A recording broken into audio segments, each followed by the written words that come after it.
किंच कहते हैं कि भाई देखो किस क्रम से कर्तव्य है वो, ये अपेक्षा किए जाने पर जवाब में कह रहे हैं। क्योंकि आपने योग का कर्तव्यता की प्रतिज्ञा कर दिए, योग कर्तव्य कह दिया, योगतव्यो योग, योग कर्तव्य। लेकिन किस क्रम से कर्तव्य है वो, ये पूछे जाने पर क्रम बता रहे हैं। संकल्प प्रभवान कामांस त्यक्ता सर्वान शेषदः मनसी वेन्द्रिय ग्रामम विनियम्य समन्ततः शनि शनिरुपरमेत बुद्ध्याग धृति गृहीतया आत्मसंस्थं मनः कृत्वा न किंचिदपि चिंतयेत्। संकल्प प्रभवान कामान, ये जो कामना है संकल्प से उत्पन्न होती है। पहले भी एक बार महाभारत का श्लोक सुनाया था, 12वें सर्ग 177वां अध्याय 25वें श्लोक में कहा गया था, काम जानासी ते मूलम संकल्पाध्याय से किल। हे कामा ते मूलम जानामी, मैं तेरा मूल को जानता हूं। संकल्प जायते किल, तुम निश्चित रूपेण संकल्प से पैदा होते हो। एक भाष्यकार भगवान भी देखो उसी बात को दूसरे शब्दों में कह दिया, संकल्प प्रवान कामा। संकल्प से उत्पन्न होती कामनाएं, कामनाओं की ओर से कर्म करते हो, कर्म करने से अनेक प्रकार का फल भोगते हो। इसलिए कामना न हो तो क्या करना पड़ेगा, संकल्प को त्यागना पड़ेगा।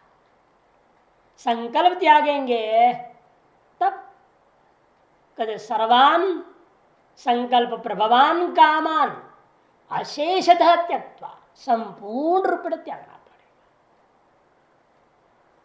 संकल्प से उत्पन्न होने वाली कामनाओं को संपूर्ण रूपेण त्याग दो, और संकल्प को भी त्याग दोगे अपने आप कामनाएं त्याग हो गए।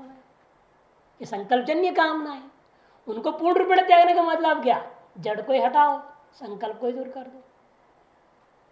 कामनाएं वासनाओं के वजह से होती रहती है, अनेक जन की वासनाएं है ना, तो कामनाएं जगती रहती है। कभी कुछ की इच्छा जगती है, कभी कुछ की इच्छा जगती है कि नहीं। बैठे बैठे इच्छाएं सामने दिखाई देती, दृश्य रूपेण आती रहती, पर्दे के ऊपर वृत्तियां चलती है। और कई बार वासनाओं की वजह से नहीं है, इस जन्म में देखा हुआ क्या वजह से हो जाता है।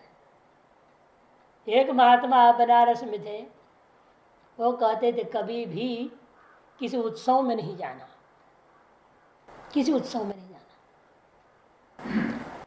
और कुंभ मेला में तो भूल से भी नहीं जाना।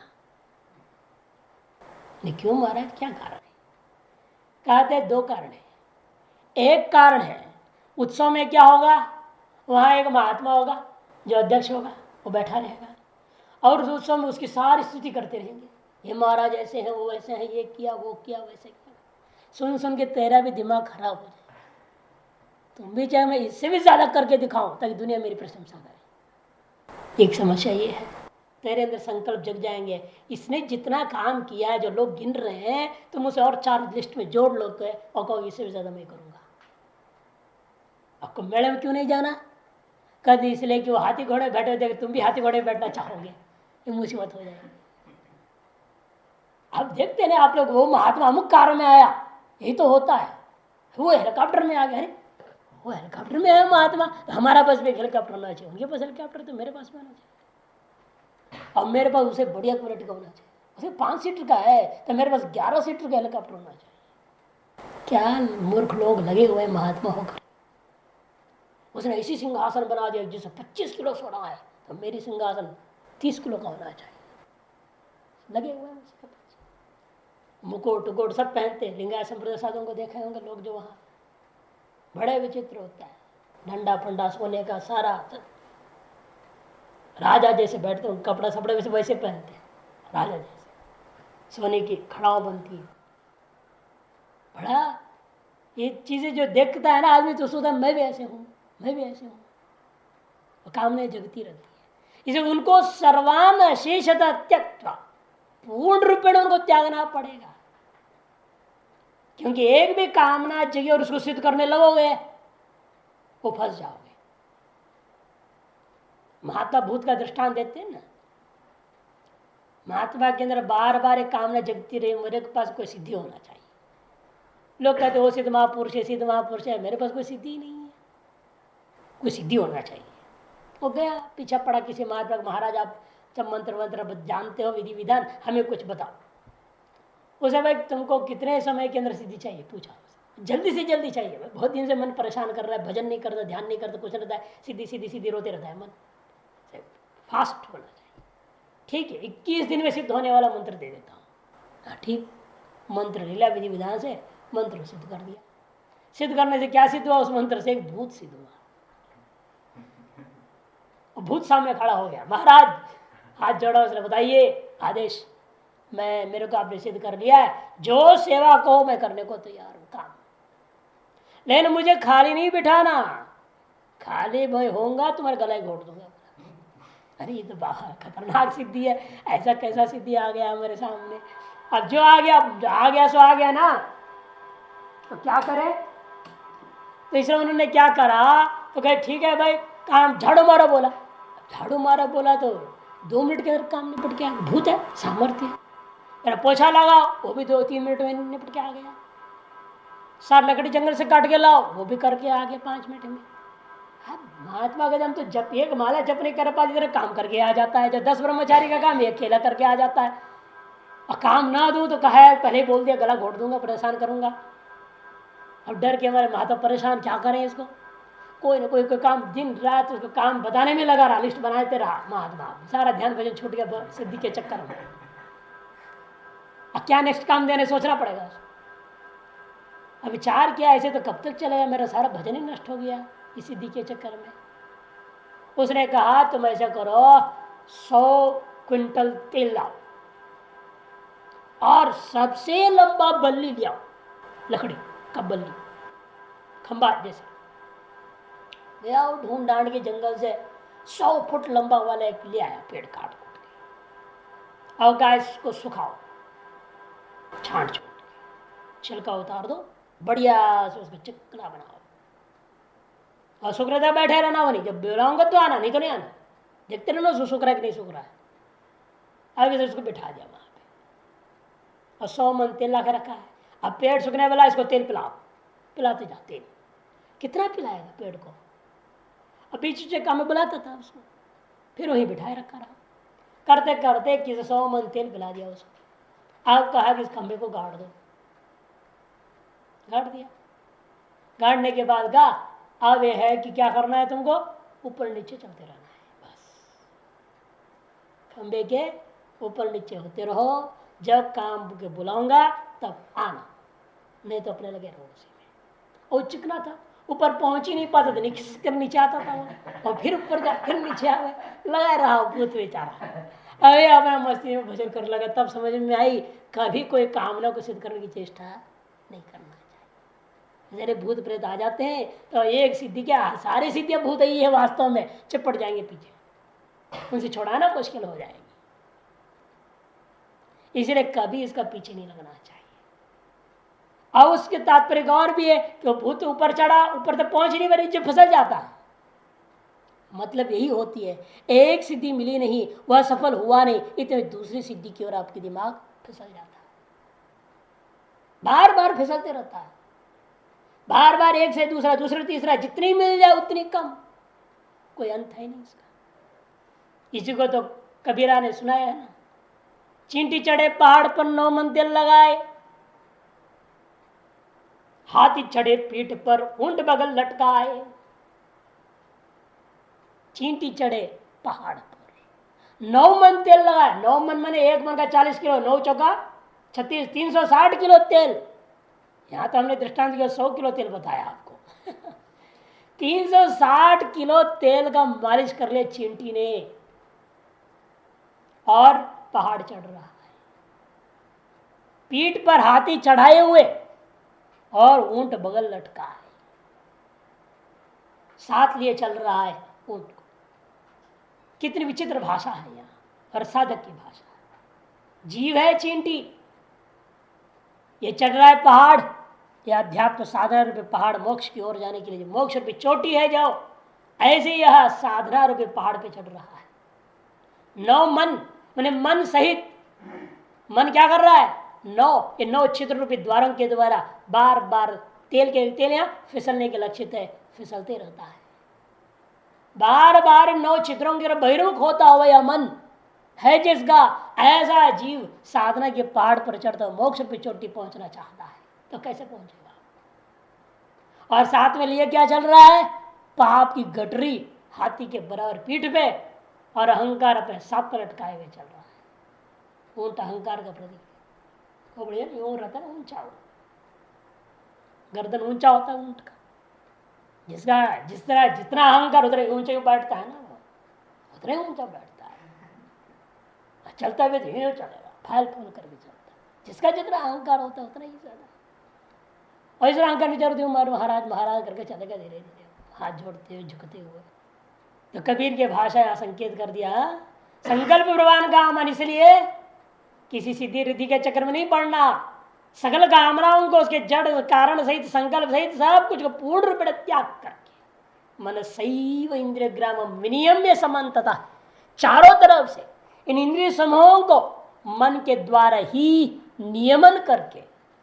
कैसे करें महाराज? कभी धीरे धीरे करना, झटपट करने की कोशिश करोगे एकदम उछल कूद कर देगा मन। बहुत शैतान है, बहुत प्रबल है, देखने में लगता है कमजोर, लेकिन मन के बल से बढ़कर कोई बल नहीं है, अत्यंत बलवान है। इसे धीरे धीरे इसको कंट्रोल में लाना पड़ता है। शनीर शनीर उपरमेद बुद्धिया धृति गृहीतया। कैसे उपराम को लाऊंगा? बुद्धि से लाओगे। बुद्धि भी कैसी होनी चाहिए? धृति गृहीतया, धैर्य से युक्त होनी चाहिए। हाँ, उसमें भी जल्दबाजी नहीं, बुद्धि भी जल्दबाजी वाली हो जाएगी तो फिर मुश्किल हो जाएगा। धैर्य होना चाहिए। लोग जब हड़बड़ कोई करेगा तो धीरज रखो, धीरज रखो, धैर्य रखो, क्या हड़बड़ा रहे हो, परेशान हो। लोग व्यवहार में भी लोग कहते हैं। इसलिए किसी भी काम में थोड़ा विवेक के साथ धैर्य के साथ करना चाहिए। जहां में हड़बड़ करके करता है उससे सारा गलतियां ही हो जाती है, कभी सही नहीं हो सकता। घबराना नहीं, आदमी को पूरा धैर्य रखना चाहिए। घबराएगा तो जो दिमाग में वो भी छूट जाएगा, क्या बोलना है भी ध्यान नहीं रह जाएगा, भूल जाएगा आदमी। धैर्य रहेगा तो उसको दिमाग में है जो स्टेप बाय स्टेप सामने आए, स्टेप बाय स्टेप क्रम से करते जाएगा। शनीर शनीर उपरमेत बुद्धिया धृति गृहीतया आत्मसंस्थम मनः कृत्वा न किंचिदपि चिंतये। आत्मसंस्थम मनः कृत्वा, आत्मसंस्थम आत्मा में ही इस मन को स्थिर करके न किंचित अपि चिंतये, और कोई अन्य चीज की चिंतन न करे। एक क्रम है साधना की। संप्रज्ञा समाधि है आत्मा में मन को स्थिर करना। इसलिए विष्णु पुराण में लिखा है, न याहि चेतस्तमितस्ततोपि देहेन्द्रियाद्यैर् न कुरुष्व कर्म तम यत्र कुत्राप्युपविश्य नित्यं विचारयस्व स्वनिदानमन्तः। न याहि चेतस, हे चेता, न याहि त्वम इतस्ततोपि, यह वहां मत भटको। हे चेता, तुम यहां वहां न याही, मत जाओ, मत भटको। और देहेन्द्रियाद्यैर न कुरुष्व कर्म, देह और इंद्रियादियों के द्वारा कर्म मत करो। और क्या करो फिर? क्योंकि चुप बैठता है ना, ये जितना बहिर्मुख होकर के काम कर रहा है उसको अंतर्मुख कर लेने से ही काम चलेगा, नहीं अंदर में भी कुछ काम देना पड़ेगा इसको। इसे भूत को सिद्ध करने से काम नहीं चला, उसको काम देना पड़ा। ये अंदर क्या काम देना है? तुम यत्र कुत्रापि भविष्य, तुम यहां भीतर में जहां तहां चाहो वैसा मर्जी बैठो तुम, लेकिन क्या करना है? नित्यम विचारयस्व स्वनिदानमन्तः। भीतर में तुम अपने कारण को नित्य ही विचार करो, तुम अपने कारण के बारे में सोचो समझो। कौन है वह चेतन जो तेरे अंदर चेतन प्रदान करके आज तक बहिर्मुख दौड़ाता रहा? उस चेतन के बारे में, उस कारण के बारे में, उस अधिष्ठान जिसमें यह भ्रांति भाषित हो रही है, उस अधिष्ठान के बारे में तुम चिंतन करो। ऐसा चित्त को कहता है। नया ही चेतस्तम इतस्ततोपि देहेन्द्रियादिर्न कुरुष्व कर्म तम यत्र कुत्रापविश्य नित्यम विचार्य स्वनिदानमन्तः। विचार्य स्वनिदानमन्तः। जहां तहां बैठ के कर से कहीं बाहर बैठ जाएगा दुनिया में, इसलिए नहीं अंत अंदर में तुम जहां जहां बैठो, लेकिन हमेशा विचार करो अपनी कारण रूप का। आत्मसंस्थ मन कृत्वा न किंचिदपि चिंतयेत्। और कुछ भी चिंतन नहीं करना है, केवल अपने कारण रूप की ओर जाना है, अपना स्वरूप की चिंतन करना है। भाष्य किंच संकल्प प्रवान, संकल्प प्रभवो कारण ये शांते संकल्प प्रवान कामाना, किनका? कामनाओं के। ते संकल्प प्रवाह, उनको संकल्प प्रवाह कहा जाता है। कौन है वे? कामाः। ताम त्यक्त्वा, उनको त्याग करके, प्रत्यज्य, उनमें से कितने को त्यागना है? सर्वान, सबको, अशेषता निर्लेपेन, किंचित विलेप नहीं होना, निर्लेप भाव से आपको सकल कामनाओं को संकल्प से त्यागना है। खिंच, इतना ही नहीं, क्या संकल्प त्याग के चुप बैठने से काम चलता नहीं है। मन सही व कैसा मन? विवेक युक्त मनसा, विवेक युक्त मन के द्वारा इंद्रिय ग्रामम, इंद्रिय समुदाय विनियम्य, इंद्रिय समुदाय को विनियम नियमन कृत्वा, नियमन करके। कहां से नियमन करूं? समन्त तो समन्ता, चारों तरफ से, सकल विषयों से, शब्द रूप रस स्पर्श आदि सकल विषय, यह लोग परलोक, सकल विषयों से इन इंद्रियों के समुदाय को अलग कर दो, नियमन कर दो, वश में रख लो। प्रत्याहार है, अंतर्मुख कर डालो इस मन को। इस तरह से इनको भी कैसे करें? शनै शनै न सहसा उपरमे तो प्रतिम करिया, झटिति उपराम करने की चेष्टा नहीं करना। झटिति उपराम करोगे एकदम नाराज हो जाएगा, एकदम उल्टा काम करना शुरू कर देगा, बिल्कुल बिगड़ जाता है मन। जैसे एकदम ब्रेक नहीं लगेगी, जैसे है ना फुल स्पीड में चलता हो गाड़ी को, एकदम ब्रेक लगा तो क्या होगा? उलट जाएगा, है नहीं? उसे मन लगा हुआ है संसार में फुल स्पीड से, उसे एकदम ब्रेक लगाओगे तो क्या होगा? उलट कर मार देगा वो। और सीधा आपके जो थोड़ा हो तो विवेक वैराग्य था वो भी खत्म करके पूरी गृहस्थी में डुबा देगा। इसलिए इस मन के अंदर गृहस्थी संबंधी कामनाएं जग रहे हो, शादी की कामना जगती हो, सामान पदार्थों की कामनाएं जगती है, तो धीरे धीरे धीरे आपका कर्तव्य है, आप धीरे धीरे एक एक को मारना। मन संत ही जो मन को मारा, धीरे धीरे बड़ा अक्ल से, बड़ी समझदारी से करनी पड़ती है, मन को मारनी पड़ती है। इसे कहते हैं सहसा न उपरमेत, उपरतिम न कुर्या किंतु शनै शनैर उपरतिम कुर्यात्। कैसे करूं वो भी धीरे धीरे, कहते हैं वह बुद्धि से ही हो पाएगी। क्या बुद्धिया? कैसी बुद्धि से करूं वो भी? विशिष्टया। किम विशिष्टया? कैसी लक्षण से विशिष्ट बुद्धि से मैं ऐसे करूं? धृति गृहीतया, धृत्या धैर्येण गृहीतया, धैर्येण युक्तया इत्यर्थ। धैर्य के द्वारा युक्त, धैर्य से युक्त बुद्धि के द्वारा आपने मन को धीरे धीरे धीरे मन के द्वारा इंद्रियों को अंदर की ओर लेना है, सकल कामनाओं को त्याग करके। इसका दो बात कह दिया गया यहां पर, एक तो धैर्य, दूसरा विवेक। और ये दोनों कब होगा? जब कामनाओं को त्याग दूंगा, वो कारण है। सब पहला सीढ़ी साधना की है कामनाओं का त्याग, उसके बिना विवेक काम नहीं करेगा, और विवेक काम किए बिना धैर्य नहीं टिकेगा। जब तक कामनाएं हैं तब तक सारी समस्याएं खड़ी होती है। विवेक कैसे काम करेगा? आपका समझ में नहीं आए क्या उचित है क्या अनुचित है, क्योंकि कामना की पूर्ति आपका लक्ष्य हो जाता है। अनुचित अनुचित क्या सोचोगे आप? ये न प्रकार कामना को पूरी करना है। अंग्रेजी में हुक और क्रुक, जैसी तैसी पूरी करनी है। रजनीश ने तो यही कहा मेरे अंदर ये कामना है जगह विश्व का नंबर 1 गुरु बनना है। भाई हुक और क्रुक जैसे जैसे बनना है तो बनना है, उसमें हमें ये नहीं देखना धर्म कर्म क्या है क्या नहीं, कुछ नहीं देखना। हम ब्रह्म है, ये क्या आप सब देखना है? अब ब्रह्म सुप्रीम है और सुप्रीम इन द वर्ल्ड होना भी चाहिए ना, इसीलिए। हाँ, उसने जो है संभोग से समाधि हल्ला कर दिया, सारी दुनिया उसके पीछे पड़ गई।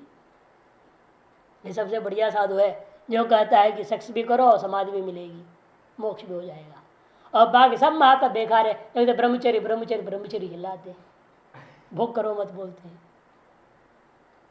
इस सारे के सारे लोगों से गुरु मान ले, विश्व भर के लोग सब भोगवादी है ही है ज्यादा। बड़ी युक्ति से कमाल कर दिया उसने, स्टडी किया उसने वर्ल्ड को, आज दुनिया किस तरफ जा रही है, और उसी के आधार पर उसने अपना चाल चला और सक्सेस हो गया। तीन किन प्रकार जाए दुनिया भांड में, हमें क्या अपने को नंबर 1 होना था, हो गया। अब सारी दुनिया को लूट लाट करके हो गया। अवंत पे उसने उसको ऐसे सड़ सड़ के मरा हो दुर्दशा में। कोई देश उसको अगर कितने देशों को कह दिया हमारे देश के अंदर नहीं आना, पैर नहीं रखना हमारे देश के अंदर। अंत में कोई देश जो स्वीकार नहीं किया वापस भारत आया खाली हाथ, कुछ नहीं। किस बात का अरबों खरबों का मानेगा? अंत मनाली में मर गया। हिमाचल प्रदेश ऐसे कुछ वो थैलेनियम क्या बोलते वो चीज़ उन लोगों ने जहर दे दी थी, जेल में जब रखा था उसको अमेरिका वालों ने, वो श्वास से अंदर चला जाता है, वो लोग डिब्बी खोल के भाग गए वो लोग जहर के। वो थेनियम का क्या होता है, रेडियो एक्टिव एलिमेंट होते हैं। वो एक एक कण में, एक एक खून के कण में जाए उसको 1 का 4, 4 का 10, 8, 8 का 16 ऐसा होते जाता है इन प्रोग्रेशन। उसकी एक वो बोलता था, बोलते ये अलग लगता है कि पूरे शरीर के परमाणु बम है, एक हजारों बम फूट रहे हैं पड़ा, इतनी दर्द होती है। क्या कर रहे हैं? इंजेक्शन दे देकर उसको बेहोश हो रखते। जितने लोगों का जिंदगी बर्बाद किया, एक एक खून का कण उसका जवाब दे दिया। तो इसलिए कि करना है ये न किन प्रकार ने सोच के जो उल्टा सीधा काम करके, कामना ऐसी चीज है आपसे हर तरह का पाप करा देता है उसकी पूर्ति के चक्कर में। इस सबसे पहला यदि विवेक आपको चाहिए तो कामना का त्याग, तब विवेक होगा। विवेक होने से त्यक्त कामनाओं के प्रति विशिष्ट वैराग्य स्थापित होगा, स्वतः ही वैराग्य आ जाएगा, मजबूत होता है। विवेक वैराग्य स्थापित हो ही गया तो धैर्य प्राप्ति होगी, तो मन अपने आप नियंत्रण, इंद्रिय नियंत्रण में हो जाएंगे। इसलिए धैर्येण युक्तया इत्यर्थ। आत्मसंस्थम आत्मनि संस्थिति आत्मैव सर्वमिति। आत्मा में संस्थित होने का मतलब क्या? यह चिंतन करना आत्मैव सर्वम न तो अन्य किंचित अस्ति, आत्मा ही सब कुछ है, उससे अतिरिक्त कुछ भी नहीं है। इत्येवं आत्मसंस्थम मन कृत्वा, ऐसा चिंतन करता हुआ मन को आत्म स्थापित करके, मन को इस तरह से करने का मतलब न किंचित और कुछ भी चिंतन न करें। ऐसा योग से परमो विधि, भाष्यकार कहते हैं यह योग का परम श्रेष्ठ विधि है, समझो। इसी को 18वें अध्याय 33वें श्लोक में कहेंगे ना, धृत्यया धारयते मन प्राणेन्द्रिय क्रिया योगी न व्यभिचारिण्या धृति पार्थ सात्विकी। सात्विकी धृति राजसी तामसी वर्णन करेंगे वहां, वो सात्विकी धृति है। हमें सात्विक धृति को अपनाना है, राजसी तामसी को नहीं। सात्विक धृति कौन सी है? जिसके द्वारा आप मन प्राण इंद्रिया उनकी क्रियाएं सारी चीजों को आप धारण कर लेते हैं। इस प्रकार से अव्यभिचारिणी योग के द्वारा वह धृति ऐसी हो जाएगी जो उसका नाम सात्विकी धृति है। अवक्रम को दूसरा ढंग से कहा, कठोर प्रश्न आपने देखा 1:3-13 में, इच्छेद वांग मनसी प्राज्ञस तदेच्छेद प्राज्ञात्म ज्ञान आत्मनि ज्ञानम महति निच्छेद तदेच्छेद शांत आत्मनि इत्यादि शब्दों से आपने वहां देखा है। और यहां देखो मधुसूदनी का अंत में एक सुंदर श्लोक दे रहे हैं, क्योंकि स्वभाव है मन का आत्मा और अनात्मा सभी की ओर भागना। आत्मनात्माकारम स्वभावतो अवसितम सदा चित्तम आत्मैकाकारतया तिरस्कृतान आत्मदृष्टि विदधीत। तिरस्कृत अनात्म दृष्टि विदधीत। आत्म और अनात्माकार स्वभाव है सदा इस चित्त का। ऐसे स्वभाव में अवस्थित कौन? ये चित्त। आत्म और अनात्माकारम चित्तम अवस्थितम सदा स्वभावतः। स्वभाव से चित्त की अवस्थिति आत्माकार और अनात्माकार उभयाकार होते रहता है। हमें करना चाहिए क्या? चाहिए फिर आत्मिकाकारता विदधीत तिरस्कृत अनात्म दृष्टि। अनात्म दृष्टि का तिरस्कार करके आत्मिकाकारता का विधान करना ही योग का सिद्धांत है। जैसे घट उत्पन्न होते हुए साथ साथ क्या करता है? स्वतः व्यत पूर्ण एवं उत्पन्न है। आकाश से पूर्ण होकर उत्पन्न होता है, आकाश का परिच्छेद करने वाला जैसा हो जाता है। अब करना क्या पड़ेगा? जल तंडुलादि पूर्णम तो उत्पन्न घटे पश्चात पुरुष प्रयत्न भवति। बाह्य पुरुष प्रयत्न के द्वारा क्या होता है? उसमें आप तंडुल डालेंगे, चना डालेंगे, कुछ भी भरोगे, पानी भरोगे, जो भरोगे, लेकिन घट क्या है? स्वभावतः आकाश से पूर्ण होकर के उत्पन्न होता है। लेकिन आप बाद में उसको अपनी प्रयत्न से जो आपकी मर्जी का चीज है उससे उसको भर देते हैं। पानी से भर देंगे, चीनी से भर देंगे, गुड़ जो चाहे रखना चाहोगे उससे आप उस घड़े को भर देते हो। उसी प्रकार है मन भी समझो। स्वभाव से कैसा उत्पन्न हुआ था? आत्मनात्मक विचार से परिपूर्ण होकर जगा हुआ है। और आप प्रयत्न से क्या करना है? अभी केवल आत्मिकाकार चिंतन करना है और अनात्माकार चिंतन को त्याग देना है। उसे पुरुष प्रयत्न की अपेक्षा है।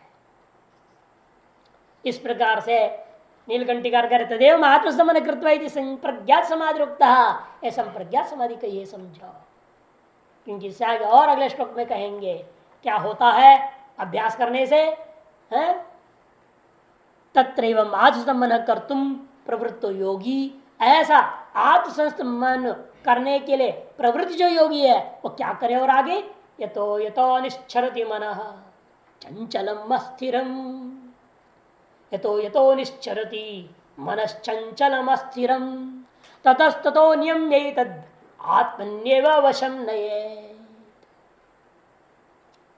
कहते हैं जैसा जैसा जिस जिस निमित्तों से शब्दादियों से निश्चरति मैंने बार बार मन का स्वभाव होने के लिए क्या करेगा? बार बार भागते रहेगा, बार बार भागेगा।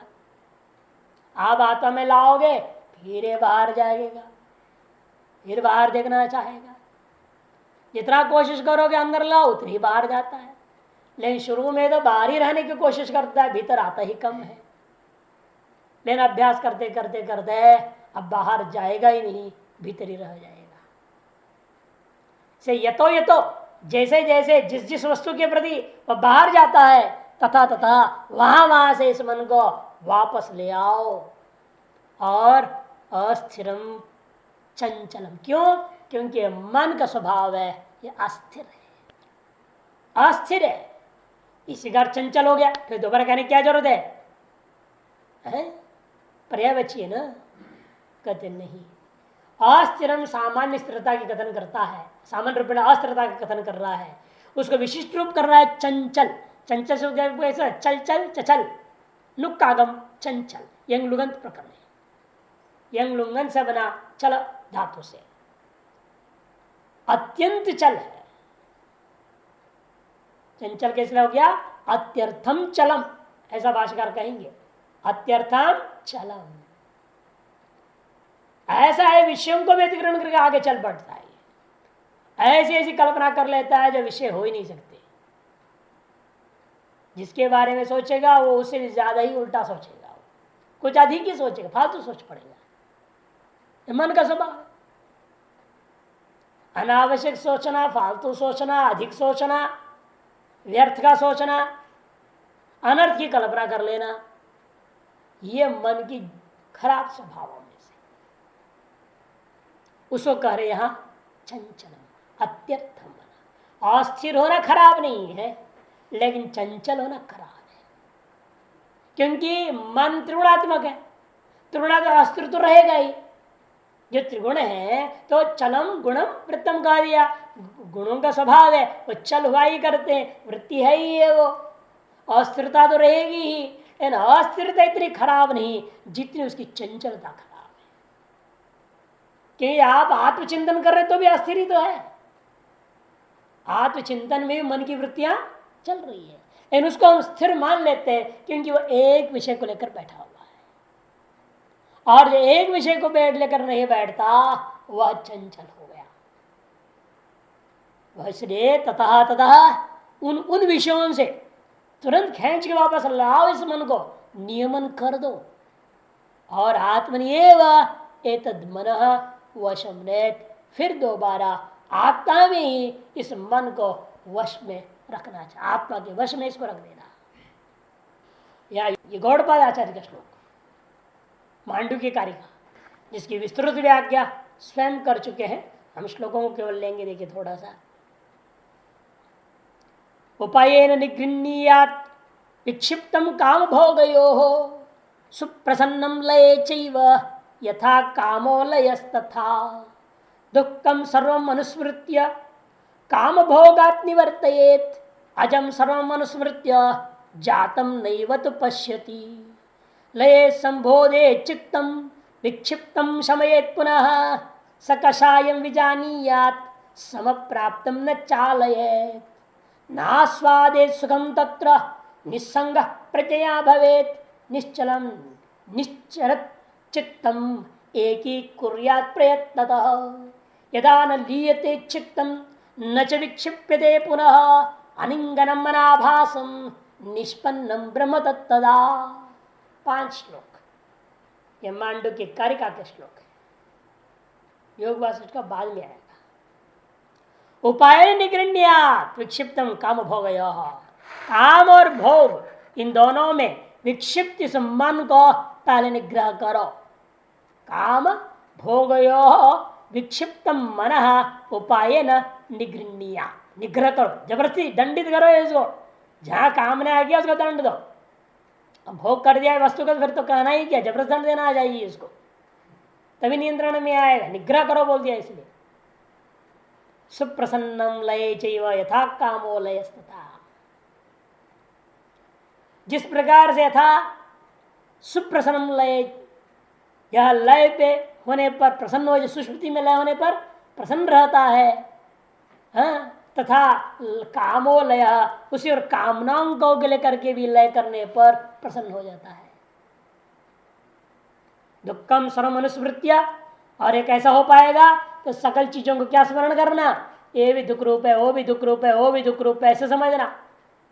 जैसे भूसा वाली कहानी बताया ना, सबको वो पाप रूप देखा, सोना उठाया पाप है, चम्मच उठाया पाप है, जो छूता है वो पाप दिख रहा है उसमें।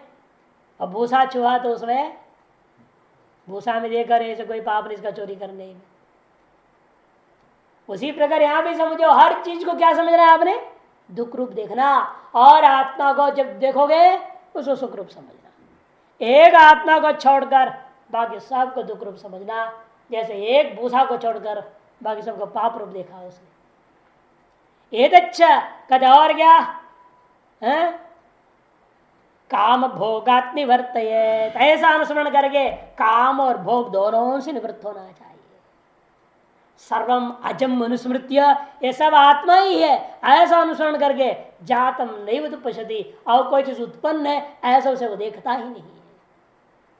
और ये मान लो ध्यान में बैठ गया, नींद आने लग जाए तो संबोधे, तो तुरंत जगाओ, जाओ तुरंत मुंह धो, पानी पियो, कुछ करो, को टहलो 2 मिनट, फिर बैठो, लेकिन सोने नहीं देना है।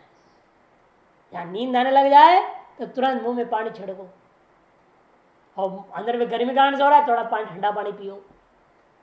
और नहीं तो क्या करना, प्राणायाम करो, शीतकारी, अंदर गर्मी निकाल देगा वो, तो आलस नहीं है, नींद नहीं आएगी।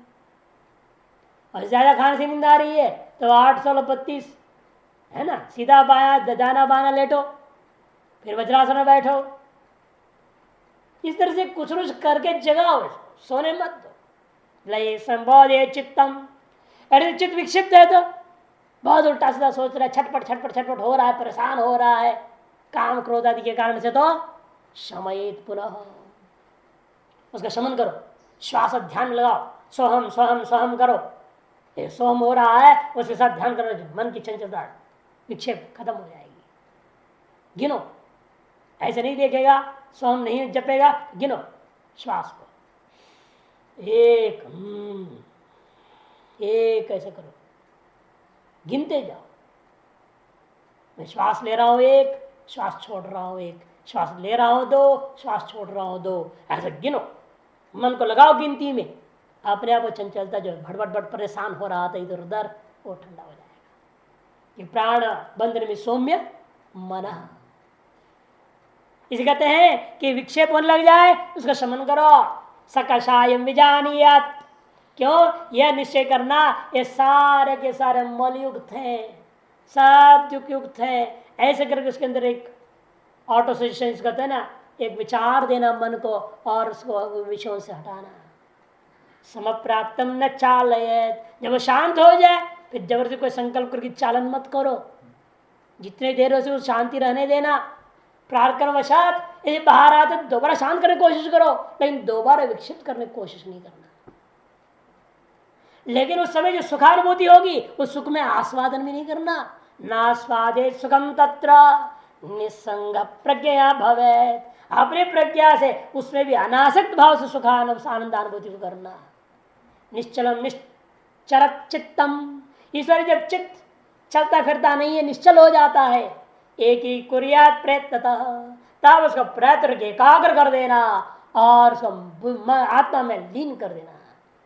यदा न लियते चित्तम न च विक्षिप्यते पुनः, जब समझो जब ये चित्त न लय को प्राप्त हो रहा है नींद आदि से, न विक्षिप्त हो रहा है, और अनिंगनम कोई इंगना कोई संकल्प कोई क्रिया नहीं कर रहा है, अनाभासंच किसी विषय को ग्रहण नहीं कर रहा है, निष्पन्नम ब्रह्म तत्वदा, तब समझो यह ब्रह्म रूपता ब्रह्माकारता को प्राप्त हो गया है, तब समझो इत्यादि गौड़पाधिकारी का है। इसका विस्तार रूप में इन्होंने यहाँ एक तरह से भाष्य लिख दिया 5 श्लोक के ऊपर मसूनकार ने। श्रुति भी कहती है यदा पंचावतिष्ठन्ते ज्ञानानि मनसा सह बुद्धिश्च न विचेष्टति तामाहु परमाम गतिम। 313 मसूरी का अंतिम पंक्तियां। ताम योगमिति मन्यन्ते स्थिरामिंद्रिय धारणाम अप्रमतस्तदा भवति योगो ही प्रभवाप्ययौ। यदा पंचावतिष्ठन्ते ज्ञानानि मनसा सह, पंच ज्ञानानि मन ज्ञानेन्द्रियाणि मनसा सह अवतिष्ठन्ते, मन की से स्थिर हो जाता है, बुद्धिश्च न विचेष्टति, और बुद्धि भी कोई विचेष्टा नहीं कर रही है, ताम आहु परमाम गतिम, उस गति को परम गति कहते हैं। ताम योगमिति मन्यन्ते, उसी गति को योग भी माना जाता है। इंद्रिय धारणाम स्थिराम, वह स्थिर इंद्रिय धारणारूपी योग, उसी को उस गति को योग शब्द से कहा गया है।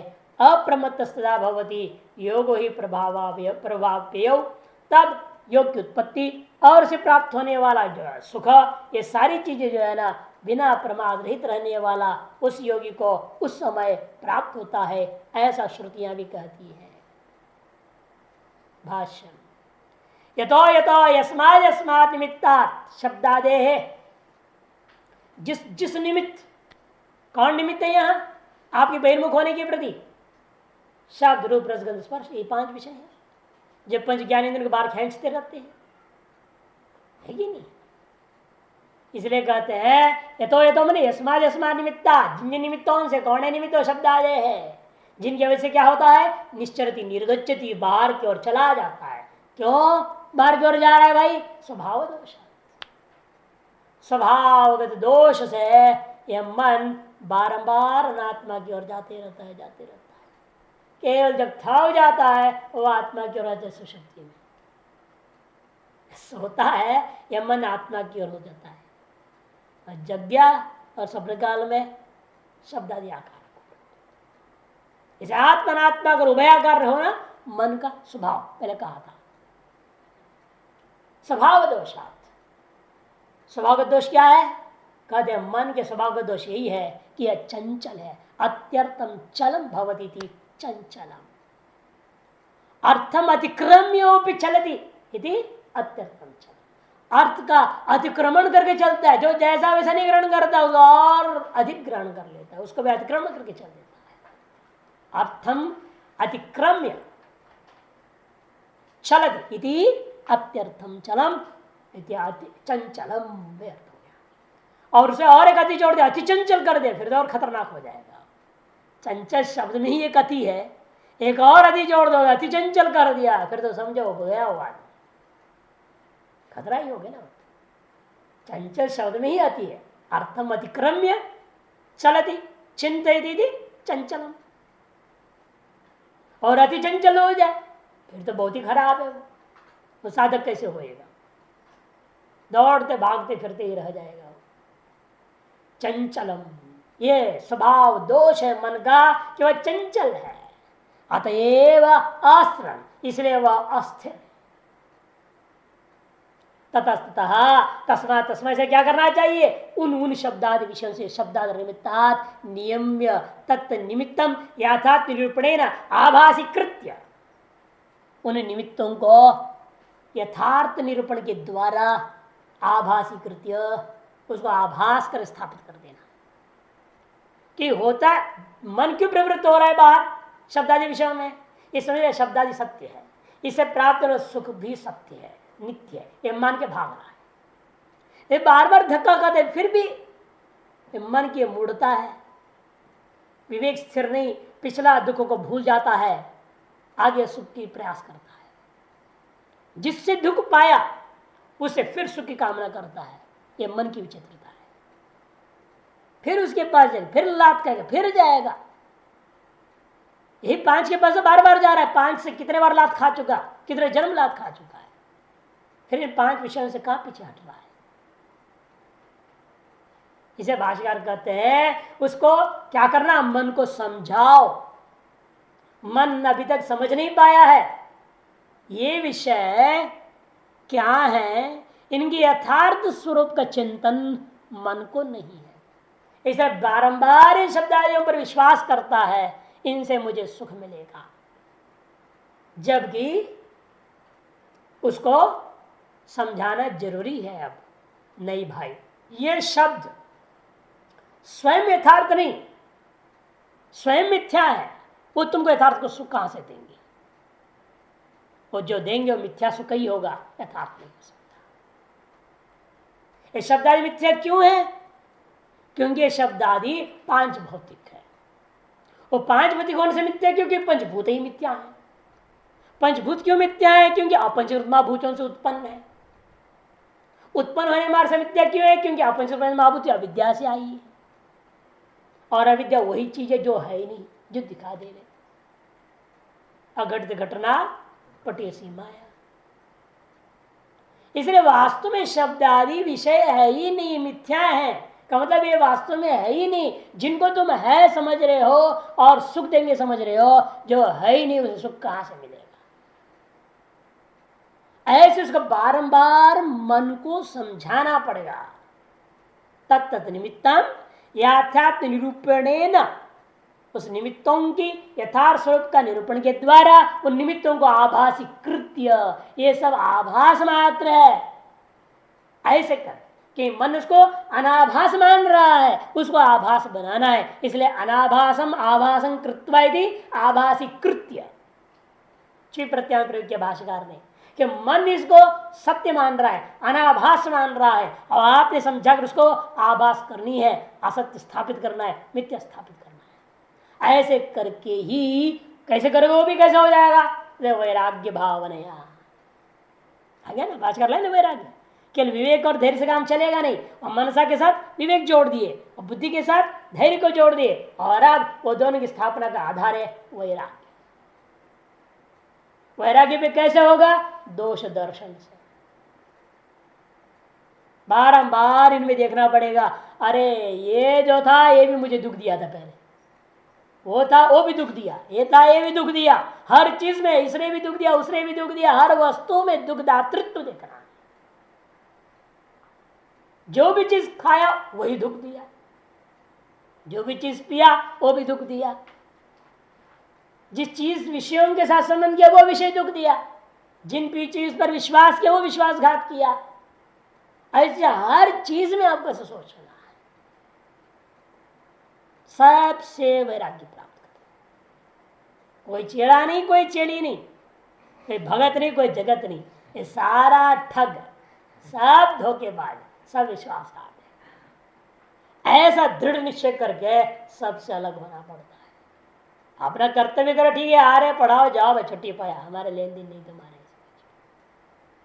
ये प्रार्थ कर्मशात हो रहा है, समझो। जब तक चले चले फिर गाड़ी बंद हो जाए, बंद हो जाए, क्या फर्क पड़ने वाला है। अपना दृढ़ निश्चय रखो कि हमें किसी का मोह ममता नहीं करना। पहले था ना कोर्स पूरा करना है, इन लोग ग्रुप पूरा करना है, अब कुछ नहीं है, कोर्स से कोई मतलब नहीं।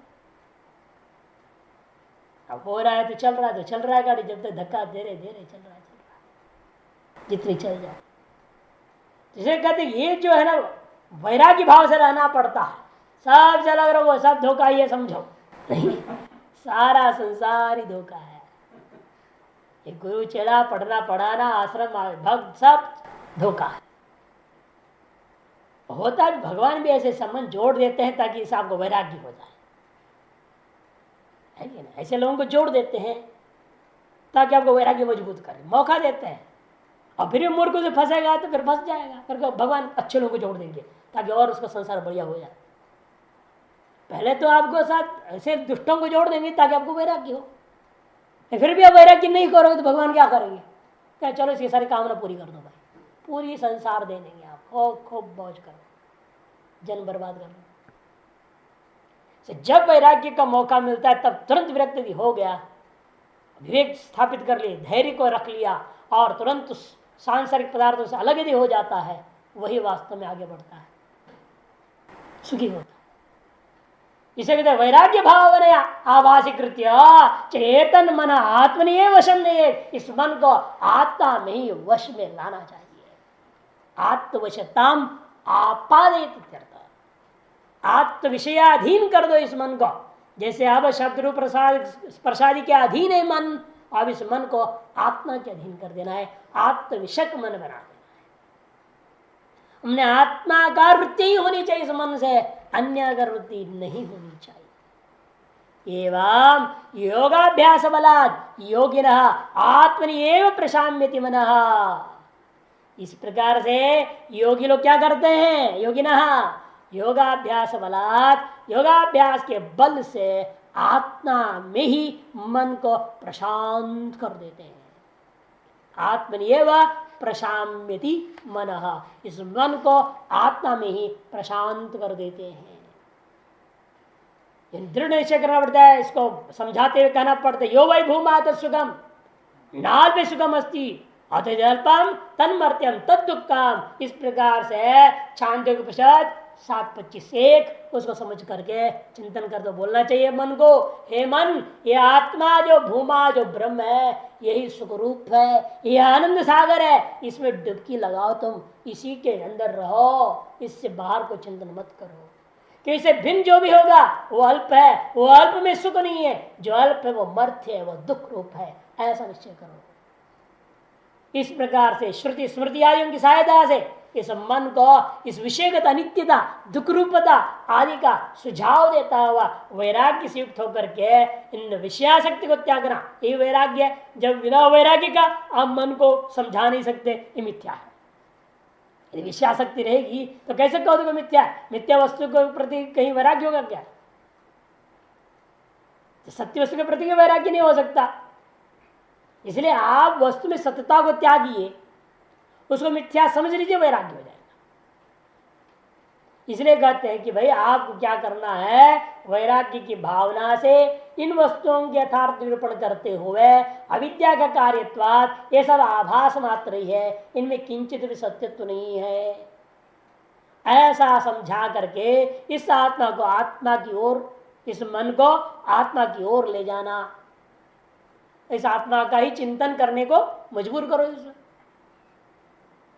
ऐसी इसको समझाना है। इस प्रकार से वैराग्य का घेरे में डाल दो ताकि यह आत्मा के लिए दूसरे का चिंतन न करे। ऐसा करते हुए योगी लोग क्या करते हैं, इस मन को शांत करते हैं। तो शांत जब होता है तो कैसे होता है, वो अगला श्लोक में आएगा।